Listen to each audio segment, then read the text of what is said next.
Welcome back. Practice says draw a line that has given intercepts. Let's look at x-intercept.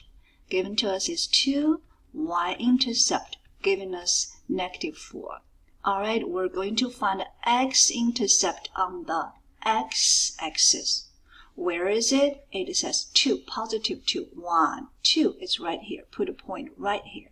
If you want to write a point, and this point is 2, 0. Why?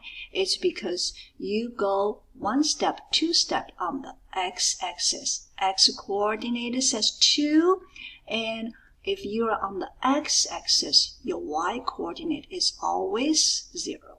Alright, we're done with x-intercept. Let's look at our y-intercept.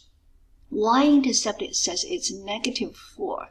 So we're going to go -1, -2, -3, and -4. If you want to write this point, your x-coordinate is 0, your y-coordinate is -4. This is your y-intercept.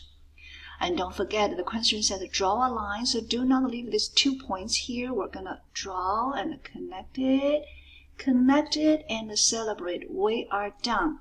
Would you like to try one more? If you think you got it, you can stop this video. If you say, I'm going to try one more, let's see what is happening. Let's do x is -4. This time y-intercept is +3. Okay, I'm going to leave the previous one here, and you can see x is -4. We're going to go to x-axis, -1, -2, -3, and -4.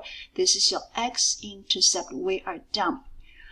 Y-intercept is a +3. We're going to go up 1, 2, 3. That's your y-intercept.